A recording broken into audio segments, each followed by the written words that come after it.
آج ہم پاکستان کے ایک ایسے میوزیم کی بات کرتے ہیں جو ہماری آنکھوں کے سامنے بلکہ ہمارے اپنے وسعت دست کی وجہ سے ایک بہت ہی اچھی شکل پکڑنے میں کامیاب ہو گیا۔ وہ میوزیم ہے اسٹیٹ بینک آف پاکستان کا منی میوزیم۔ کہنے کو تو وہ منی میوزیم ہے، لیکن اس میں اور بھی بہت ساری گیلریز ہیں، اسٹیمپس ہیں، پینٹنگس ہیں، اور فائنانس کی اور اکنامکس کی پوری تاریخ جو ہے اس میں پوری طرح سے سمٹ آئی ہے۔ قصہ کچھ یوں ہے کہ 2005 میں اسٹیٹ بینک آف پاکستان کے اندر لائبریری کے لیے نئی بلڈنگ بن چکی تھی، تو انہوں نے اپنی پرانی بلڈنگ سے کتابیں نکال کر اس نئی بلڈنگ میں سجا دیں۔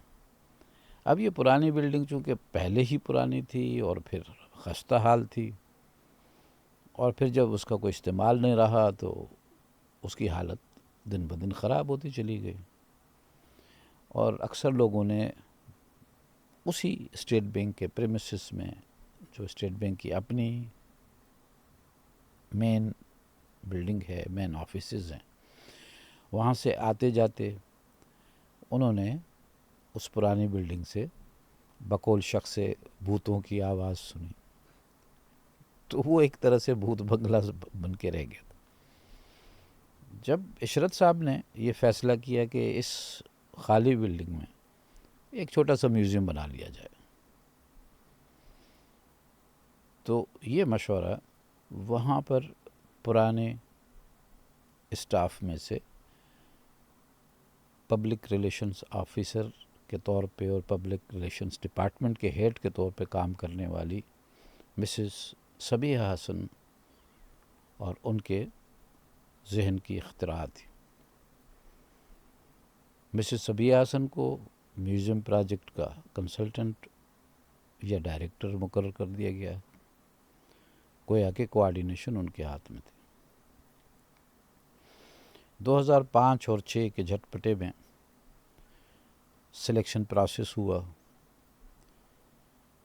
ڈاکٹر اسماء ابراہیم کو ڈائریکٹر کے طور پہ یہ جاب آفر ہو گئی اور انہوں نے قبول کر لیا۔ تب تک عشرت حسین جا چکے تھے اور شمشاد اختر صاحبہ نے گورنر کا چارج لے لیا تھا۔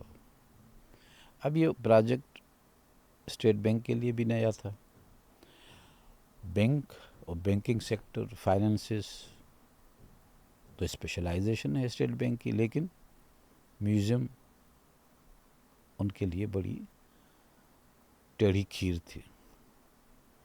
انہوں نے کمیٹی بنا ڈالی کہ کمیٹی کی سرپرستی میں یہ معاملہ ہوگا۔ کمیٹی نے ٹھیکہ دے دیا کنسلٹنسی کا۔ ملک کے معروف کنسلٹنٹ نے وہ ٹھیکہ لے بھی لیا اور کام کا آغاز ہوا۔ جب ڈاکٹر اسماء ابراہیم نے چارج لیا تو ان کے سامنے ایک میوزیم کا مجوزہ نقشہ موجود تھا، جس میں سینٹرل ہال میں ایک گیلری کا بننا تھا۔ کنزرویشن بلڈنگ کی ہونی تھی اور اس کو ایڈاپٹ کرنا تھا میوزیم کے لیے۔ ڈاکٹر صاحبہ چونکہ پہلے نیشنل میوزیم آف پاکستان کی ڈائریکٹر رہ چکی تھیں اور سینئر آرکیالوجسٹ ہیں، تو ان کی نظروں میں وہ جو منصوبہ تھا وہ بہت ہی چھوٹا تھا، اور انہوں نے اس کو وسیع کرنے کا پروگرام سوچا، اور کنزرویشن کے لیے جو طے شدہ فارمولہ جو کنسلٹنٹ صاحب نے دیا تھا اس سے انہوں نے انکار کر دیا، اور انہوں نے کہا کہ کنسلٹنٹ کو یہ چیزیں نہیں کرنی چاہیے اور یہ چیزیں کرنی چاہیے۔ اس کی وجہ یہ تھی کہ کنسلٹنٹس یہ چاہتے تھے کہ جو اسکائی لائٹ پرانے جو کاپر کی میٹل سے اور ہینڈ کرافٹڈ گلاس سے بنی ہوئی تھی، وہ اس کو بدلنا چاہتے تھے اور اس کی جگہ پر الومینیم کے فریم میں سپاٹ شیشے کو جگہ دے کر وہ اسکائٹ لائٹ کو اپنے حساب سے ڈیزائن میں فٹ ان کرنا چاہتے تھے۔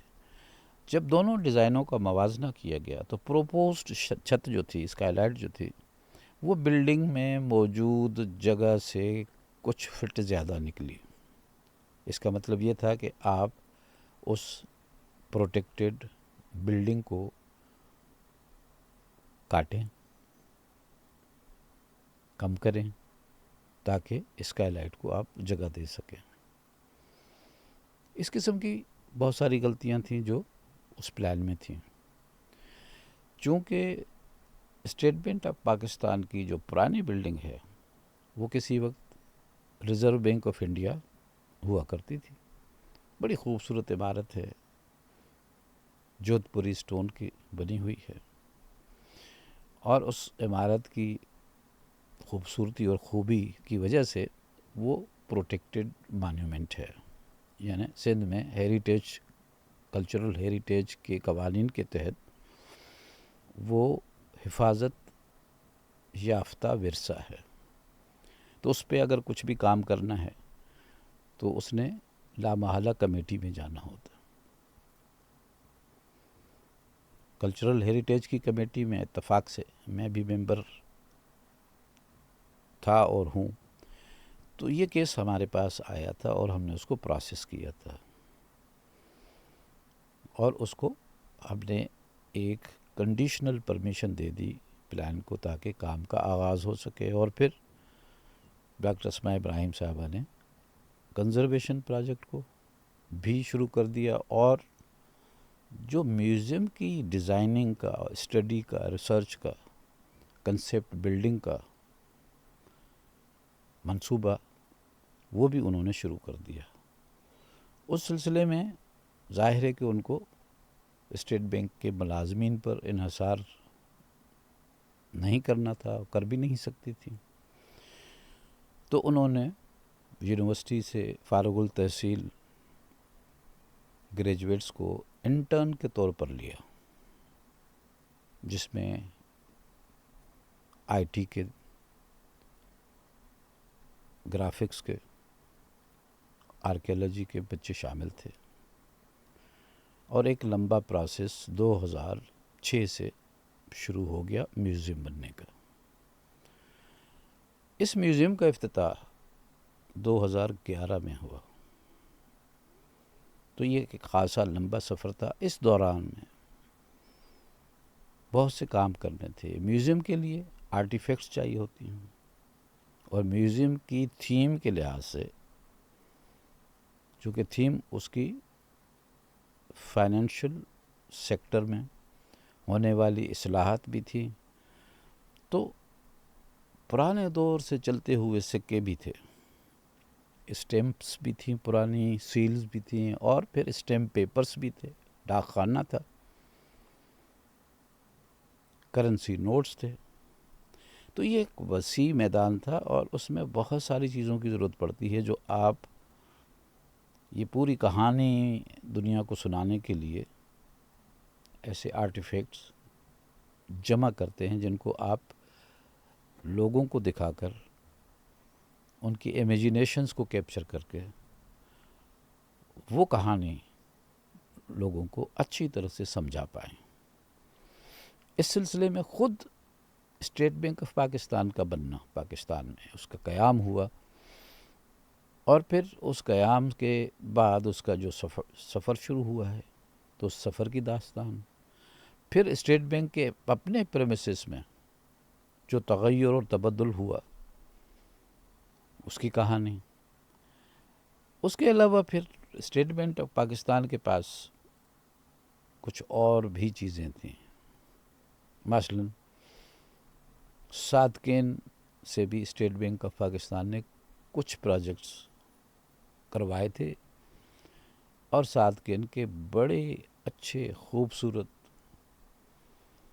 خیال آفرین murals state bank of Pakistan کے قبضے میں تھے۔ اب آپ بتائیے کہ یہ ساری چیزیں چاہتی ہیں کہ ان کو ایک اچھے فکر آغین طریقے سے ڈسپلے کیا جائے تاکہ جو وزٹرس آتے ہیں وہ ان چیزوں سے فائدہ اٹھا سکیں۔ پہلی جو کمیٹی تھی وہ 1 سال کے اندر ڈیزالو ہو گئی، کیونکہ کمیٹی کے اور جو میوزیم کنسیپٹ تھا اس کے اندر بڑا کنفلکٹ تھا۔ پھر ایک دوسری کمیٹی بنائی گئی جس میں بینکرز زیادہ تھے، اور وہ بینکرز زبیر سومرو صاحب وغیرہ اس قسم کی بات تھی، لیکن وہ ظاہر ہے کہ اس نے بھی چل نہیں سکنا تھا، اور وہ کمیٹی بھی 2 سال کے بعد چلی گئی۔ جو تیسری کمیٹی بنی اتفاق سے، اس میں وہ میوزیم کے تصور سے، ڈسپلے کے تصور سے، فائن آرٹس کے تصور سے اس میں لوگوں کو رکھا گیا۔ مسز صبیحہ حسن صاحبہ اس کی کمیٹی کی چیئر بنی، سلیمہ ہاشمی صاحبہ فائن آرٹس کا بہت بڑا نام ہے پاکستان میں، پروفیسر صاحبہ نیشنل آرٹ کالج کو بھی چلاتی رہیں، وہ بھی اس کمیٹی کی ممبر تھی۔ مجھے بھی خدمت کا موقع ملا، میں بھی اس کمیٹی کا ممبر ہوں۔ بینک کی طرف سے فرحت سعید صاحب پرانے امپلائی تھے اسٹیٹ بینک آف پاکستان کے، اور بہت ہی خیر خبر رکھنے والے شخص تھے۔ بینک کے متعلق، بینک کی تاریخ سے ان کو خوب آشنائی تھی۔ تو اس کمیٹی نے پھر اسٹیئر کیا اس پروجیکٹ کو۔ اس کے دوران ہمیں بہت ساری چیزیں، بڑی مشکلات چیزوں کو پروکیور کرنے میں پیش آئیں۔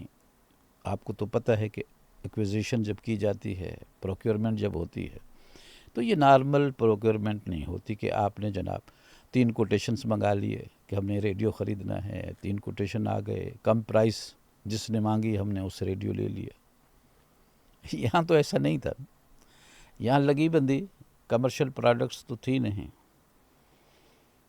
یہاں پر تو نوادرات کو خریدنا تھا۔ جب آپ نوادرات کو خریدتے ہیں، جیسے نام سے ہی پتہ چلتا ہے کہ نادر اشیاء، ریئرٹیز، کم ملنے والی چیزیں، بڑی مشکل سے پتہ چلتا ہے کسی کے پاس کیا چیز ہے۔ اور آپ جانتے ہیں کہ اگر آپ نے شیر شاہ کے مشہور سکوں میں سے کسی سکے کا نام سنا ہوا ہے، اب وہ آپ کو ملے گا تو کسی دکان پہ نہیں۔ اگر کسی کلیکٹر کے پاس سے سنگن ہو گئی آپ کو کہ ان کے پاس یہ ہے اور آپ نے لینا چاہا، تو پھر بتائیے 3 کوٹیشنز کہاں سے آئیں گے، کم کوٹیشن کون سا ہوگا، اور کیسے وہ سکہ آپ لے سکتے ہیں۔ تو یہ بڑی مشکلات تھیں، لیکن ڈاکٹر صاحبہ نے بڑی خوش اسلوبی سے کمیٹی کی مشاورت سے ایک بہت ہی خوبصورت کلیکشن جمع کی۔ اس طرح اب میوزیم کا حال یہ بنا ہے کہ 600 سال قبل مسیح سے لے کر دور جدید تک کہ وہ سکے جو ہماری تاریخ سے متعلق ہیں، جو ساؤتھ ایشیا سے متعلق ہیں، ساؤتھ ایشیا کے جو قرب و جوار کی ریجنز ہیں ان سے متعلق ہیں، ان کو اکٹھا کیا۔ اسی طرح سے پھر اسٹیمپس کلیکشنز، پوسٹ آفس کے حوالے سے بنیادی معلومات کو دیکھنا، اس کو جمع کرنا۔ اس طرح سے بینک نوٹ ہیں، کرنسی نوٹس ہیں۔ کرنسی نوٹ پاکستان کے جو مختلف اوقات میں چھپتے رہے، جیسے چھپے، کن حالات میں چھپے، کس مشینری پہ چھپے، یہ ساری کہانی۔ اس کے علاوہ دنیا میں جو نوٹ مختلف ممالک چھاپتے ہیں، ان میں بڑے دلچسپ مثال پیش کرنے کے لیے کافی وسیع کلیکشن بھی جمع کی گئی۔ اس میوزیم میں بہت سے لوگوں نے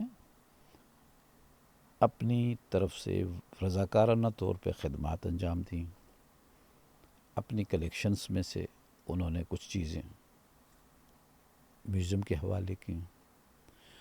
میوزیم میں جہاں جہاں پروکیورمنٹ میں کچھ مشکلات تھیں ان لوگوں نے مدد فرمائی۔ ہم نے ہمیشہ میوزیم کی ایڈمنسٹریشن کا ساتھ دیا بحیثیت کمیٹی ممبر کے، جو میوزیم کی ایڈوائزری کمیٹی، اور بحیثیت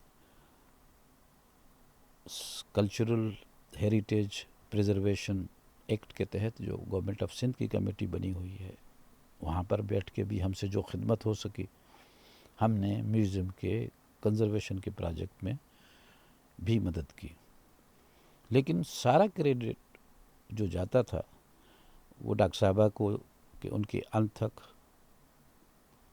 لگن کے ساتھ اتنے سالوں کی خدمت کے نتیجے میں ایک خوبصورت میوزیم بن گیا۔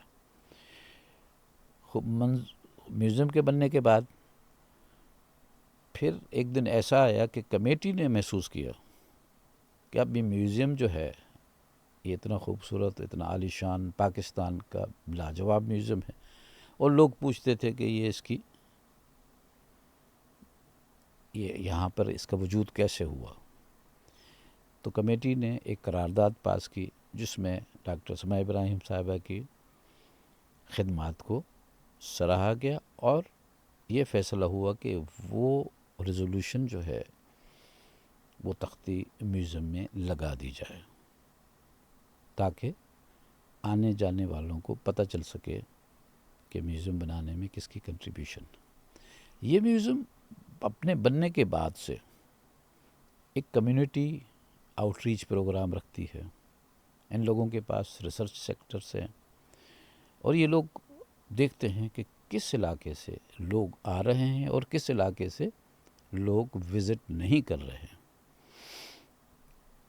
تو پھر ان لوگوں نے وہ پروگرام بھی بنانا ہوتا ہے کہ جس علاقوں سے لوگ نہیں آ رہے ہیں ان کو کیسے میوزیم تک پہنچایا جائے۔ ان کے لیے یہ مختلف چھوٹے بڑے پروگرام کرتے رہتے ہیں۔ اسکولوں سے، کالجوں سے تو مسلسل وزٹس ہوتی رہتی ہیں، اسٹوڈنٹس، طالب علم آتے رہتے ہیں۔ پھر ان لوگوں نے انٹرنیشنل آؤٹ ریچ بھی کیا ہے اور ایکسچینج پروگرام بھی کیے ہیں، اور کافی میوزیم سے، باہر کے میوزیم سے ان کے ایکسچینج پروگرام چلتے رہے ہیں۔ ان کے پروجیکٹس کو باہر ایوارڈ بھی ملا ہے۔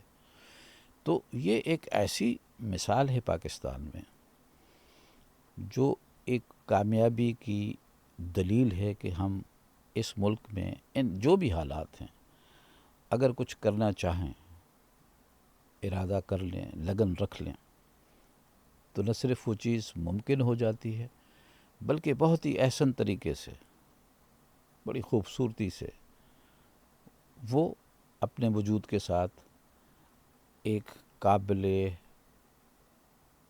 اور لائق تحسین چیز ہونے کے علاوہ قابل تقلید چیز بن جاتی ہے۔ اور اس میوزیم کی مثال کو دیکھتے ہوئے ہمارے پاس اور بھی چھوٹی چھوٹی سی چیزیں بننا شروع ہوئی ہیں، اور ہمیں یقین ہے کہ اسٹیٹ بینک آف پاکستان اور ڈاکٹر اسماء ابراہیم کی خدمات کا جو اثر سوسائٹی پہ پڑا ہے وہ بہت آگے تک جائے گا۔ ڈاکٹر صاحبہ کی خدمات کے صلے میں حکومت پاکستان نے انہیں تمغہ امتیاز بھی عطا کیا ہے۔ خواتین و حضرات، آپ کا شکریہ۔